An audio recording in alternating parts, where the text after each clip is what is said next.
Assalamualaikum warahmatullahi wabarakatuh. Halo semuanya, kembali lagi dengan saya Desti. Kali ini saya akan membawakan materi mengenai model infrastruktur jaringan. Pada kesempatan kali ini kita akan membahas perjalanan evolusi pusat data, fokus pada beberapa pemain besar seperti Google, MaxStadium, dan Facebook, serta memahami konsep dasar jaringan yang menjadi tulang punggung dunia digital. Mari kita mulai. Yang pertama, kita akan membahas evolusi dan skala pusat data internet. Permintaan internet telah meningkat secara luar biasa, dari ribuan menjadi lebih dari 30 miliar permintaan tiap harinya. Awalnya, server dibuat secara sederhana menggunakan papan gabus. Namun, kini telah berkembang menjadi infrastruktur industri yang sangat canggih dan handal. Selain peningkatan kapasitas, keberlanjutan menjadi fokus utama dengan menggunakan energi terbarukan dan inovasi keberlanjutan agar teknologi dapat diakses secara global. Google Data Center atau pusat data Google adalah pusat utama yang menjalankan layanan internet global. Dengan tim kecil yang sangat terlatih, pusat data ini menggunakan sistem keamanan canggih seperti pemindai iris dan deteksi intrusi laser. Operasi dilakukan pada suhu hangat untuk menghemat energi. Dengan sistem pendingin berbasis air dan rak server yang dirancang khusus untuk efisiensi dan performa maksimal. Budaya keselamatan yang kuat juga tercermin dari catatan kerja tanpa kecelakaan selama jutaan jam. Pusat data Google dikenal dengan tingkat keamanan yang sangat tinggi, mulai dari perjanjian kerahasiaan hingga pemindaian biometrik. Di pusat data North Carolina terdapat 55.000 server yang bekerja non-stop memproses miliaran permintaan. Google menerapkan efisiensi energi dengan menaikkan suhu server dan menggunakan pendingin air. Meskipun saat ini baru sekitar 35% energi berasal dari sumber terbarukan. Langkah transparansi terbaru adalah mengizinkan pengambilan gambar di lantai server meski tantangan privasi masih tetap ada. MaxStadium adalah perusahaan yang menyediakan layanan cloud khusus perangkat Mac. Mereka menggunakan ribuan Mac mini, Mac Pro, dan iMac Pro yang ditempatkan dalam rak khusus yang dipatenkan untuk efisiensi ruang dan pendinginan. Mac mini yang hemat energi memungkinkan penggunaan pendinginan udara terbuka, sementara Mac Pro menggunakan penyimpanan terpusat berkecepatan tinggi. MaxStadium juga menjalankan virtualisasi dengan platform yang sesuai untuk tiap perangkat, melayani kebutuhan pengembang aplikasi iOS dan macOS secara global. Tim sourcing dan operasi engineering Facebook bertugas memastikan mitra outsourcing dapat merancang dan membangun infrastruktur pusat data tepat waktu. Mereka menghadapi tantangan besar karena skala dan pertumbuhan yang cepat, budaya kerja yang inovatif dan inklusif, termasuk dukungan kuat bagi perempuan menjadi kekuatan utama.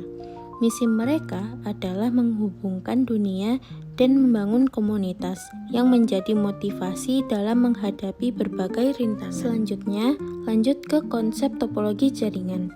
Topologi jaringan menggambarkan cara perangkat terhubung secara fisik atau logis.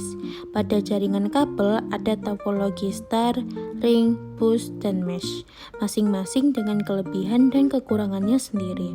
Misalnya, topologi star mudah mengisolasi masalah tapi rentan pada kegagalan pusat. Topologi mesh sangat redundan tapi biayanya tinggi. Pada jaringan nirkabel, ada topologi infrastruktur ADHOC dan mesh nirkabel yang menawarkan fleksibilitas dan keandalan yang berbeda. Jaringan nirkabel memiliki dua mode utama, yaitu ADHOC dan infrastruktur. Mode ADHOC adalah jaringan peer-to-peer tanpa pusat kontrol, cocok untuk koneksi cepat tapi terbatas skalabilitas dan keamanan. Mode infrastruktur menggunakan access point yang menghubungkan perangkat nirkabel ke jaringan kabel, memberikan stabilitas dan kemudahan pengelolaan. Router rumah biasanya menggabungkan beberapa fungsi dalam satu perangkat, sedangkan di lingkungan bisnis fungsi-fungsi tersebut dipisah untuk performa dan keamanan yang lebih baik. Selanjutnya, masuk ke metode komunikasi jaringan. perangkat dalam jaringan berkomunikasi dengan 3 mode utama, yaitu unicast, broadcast, dan multicast. Unicast adalah komunikasi satu ke satu, umum untuk browsing dan transfer file. Lalu broadcast mengirim data ke semua perangkat dalam subnet lokal, efisien untuk manajemen jaringan tapi terbatas skalanya. Sementara multicast mengirim data ke grup perangkat yang berlangganan, cocok untuk aplikasi khusus seperti distribusi data bursa saham.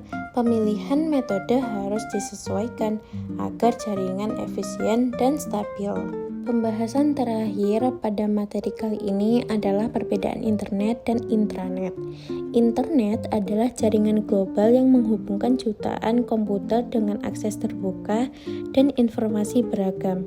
Sebaliknya, intranet adalah jaringan privat yang terbatas untuk organisasi tertentu dengan akses dilindungi kata sandi. Internet melayani pengguna tanpa batas, sedangkan intranet fokus pada komunikasi internal dan keamanan informasi yang spesifik untuk organisasi. Dari pembahasan ini, kita memahami bahwa pusat data dan jaringan adalah fondasi utama layanan digital. Keamanan, efisiensi energi, dan inovasi teknologi menjadi fokus utama pengelolaan pusat data.